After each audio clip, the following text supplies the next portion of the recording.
Yeah, you know what I wish, but I wish it with love. Cause there's hate in my heart for the ones up above.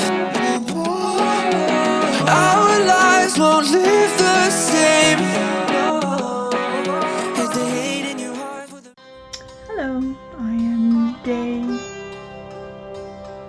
140 on this side and day 69 on this side of Bilateral Bell's palsy.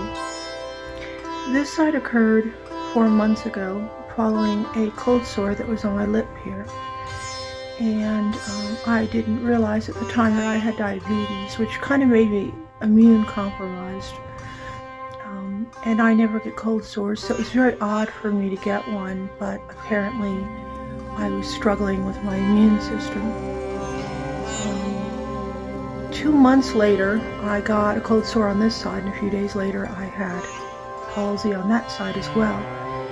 This side recovered fairly quickly. I mean, compared to most 3 to 6 monthers, the movement was all there, like 2.5 months, but it took to about 3.5 months till the muscles started to get strong again, and it could fully do its thing, you know. So, and you know, flaring the nostril and all that kind of stuff. This side is completely dead. I can feel a little bit of deep movement, but it doesn't actually show up when I try to smile or move my brow. This side had an advantage because at the time this side was just normal, so it had an opposing force that was strong. This poor side it went down when this side was still trying to get its movement going, so it's going to be longer. I expect this side to get where this one is. It'll probably be around Christmas, maybe, possibly, because there's still no movement. This side, at least the eyebrow is going up at like 18 days, but this is 69 days, nothing. Something to know about bilateral Bell's palsy is it's extremely rare. I think it's like 1 in 5 million or something like that. Aren't I lucky? Never the lottery, of course, but bilateral Bell's palsy I get. I had a set of circumstances that I think made a cascading effect that created this. Right now my doctor's drawn labs just to be sure it isn't. I think commonly it's Lyme disease. Well, I live in Phoenix, Arizona. My last tick bite was about 8 years ago, so not thinking it's Lyme. It could be Guillain-Barré or sarcoidosis or some kinds of other viral situations. I don't seem to have a single symptom of any of those things, so we feel pretty confident that following a cold sore, which is the #1 way you get Bell's palsy, I got it, and then while my immune system was still down because of diabetes that was untreated, this side went out. One thing to know about, you know, the cascading effect that I talked about. Now, a lot of people have asked me, did you get the stab? Did you get the jab? Did you get the viral, you know, the virus vaccine? Yes. Are you kidding? I'm a caregiver and I care about not just my own health at my age to get sick, but the people that are around me. I love them. I will not hurt them. I am very pro-vaccine. Very, very. There's not a single person that was dying of COVID that said that they wish they hadn't gotten, that they're glad they didn't get the vaccine. It's just not going to happen. And people aren't dying of the freaking vaccine. They're dying of the stupid issues from COVID. That being said, and now that I've gotten off of my soapbox, in a way, the vaccine could have contributed to this. And when I say that, it was that cascading effect. I had diabetes that were out of control. My A1C was 12 when they found my diabetes. So for some time I had high blood sugar. I had no idea. I had not a single symptom. Did not know. But I was, on BMI, I was considered obese. So I already had some factors there that would, you know, in a sedentary life. So I had factors there that made me have silent diabetes. And when I got vaccinated, it can create an immune reaction in which silent viruses that were in you, whether it was chickenpox, could become shingles, or a cold sore could become Bell's palsy. You know, like there's like so many different things that can get reactivated. It was 7 weeks before I had my last vaccine, my last Pfizer, on April 30th of 2021. And I got stricken the first time on this side in June 22nd of 2021. It was 7 weeks later, a long time later. But it was precipitated by a cold sore. And while I was trying to recover this side, a cold sore stuck up there. So I was immune compromised, and it's very likely that the vaccine in some way, along with the diabetes, contributed to me reactivating this virus and getting inflammation. Now, the inflammation probably was the issue of the diabetes because it's an inflammatory condition. So for me to get a cold sore, I can get inflamed more than a regular person, and the inflammation blocks the facial nerve, and you can have temporary paralysis. For people with diabetes, it can be 3 to 6 months, sometimes even a year to get over this fully. It made me change everything immediately. Hearing that I had high blood pressure and I had diabetes, since June 22nd, it is now almost Halloween. I've lost almost 40 pounds. I have about 15 or 20 left to go to be in a really healthy BMI, like the lower half of the BMI. I don't want any chance that I'm going to have diabetes the rest of my life. I don't want to have hypertension. I am working out 30 minutes a day. I'm counting my sugar grams to 24 less. I'm eating on a small plate. I'm eating very slowly. That is so key. I was eating like fast food fast, and not only can you put a huge amount in you with a ton of calories, but later on you feel hungry because your blood sugar just rocketed and then went down. So I was on that blood sugar roller coaster that makes you feel hungry. Doing the 20 minutes to eat what I give myself on a small plate, that I am so satisfied. I'm unbelievably satisfied. I'm eating probably, I'd say under a half of the calories that I was eating. Oh, easily under a half. Probably like I'm eating a third of what I used to eat. Just that conscious effort and 30 minutes of exercise a day, and my blood pressure, my blood sugar, my weight, everything changed. And the inflammatory part of diabetes, I think, had my body feeling kind of sore and tired and stuff. Right now, from the neck down, I feel about 35. I mean, my endurance is ridiculous. I'm not sore or achy or old feeling. I don't feel tired. It's just, it's amazing what it does.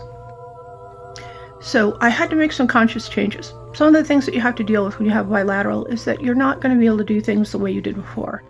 The first side of this, when it went down and the other side was doing fine, I could use a straw to drink. But now I can't. Well, half of me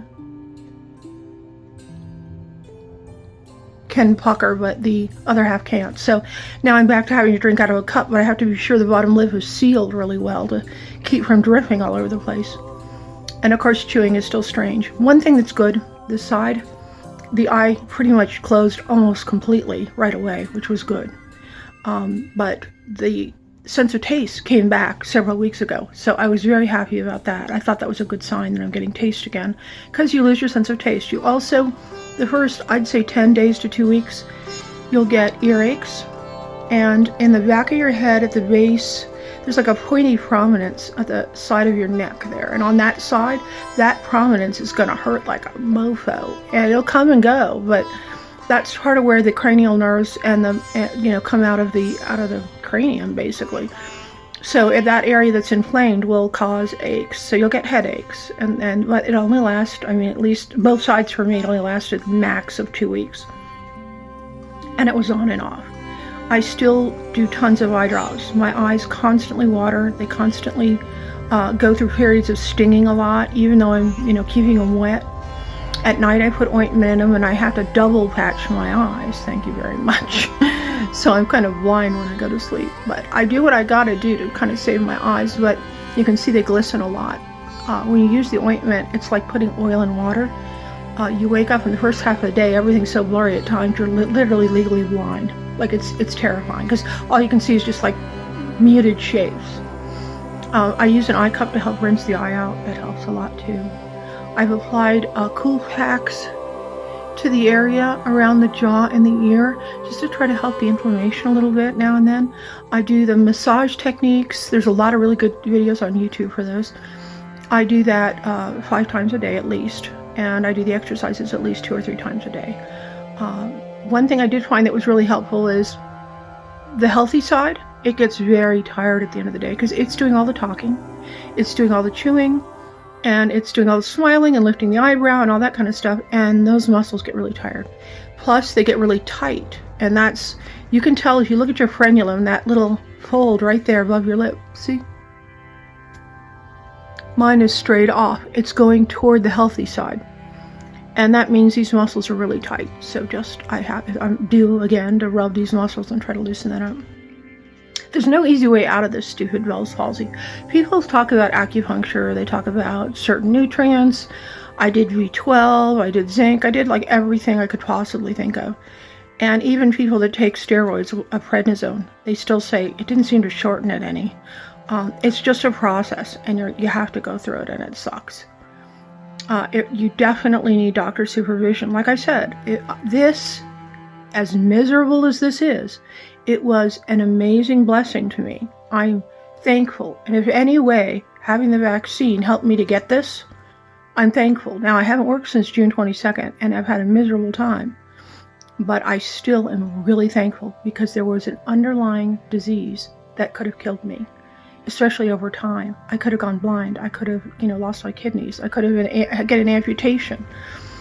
I didn't know about the diabetes. Now, this made me have to stop. I stopped all work, and I said, I'm going to work out. I'm going to learn how to eat healthy for the rest of my life. It's got to be something I know I can maintain. The way I'm doing it works. I'm telling you, small plate, eat slowly. If this hadn't happened, I wouldn't have known about any of that, and I wouldn't have made the changes, and I wouldn't have gotten myself down. I'm just barely almost in the healthy BMI now. I'm considered overweight. It's difficult, and I will explain it on Groovy New Life on the vlog, because I have a post coming up about how losing weight changes your life, and I do talk a lot in there about trying to find the healthy weight, not necessarily the BMI. I'm very athletically built, and I have a large frame.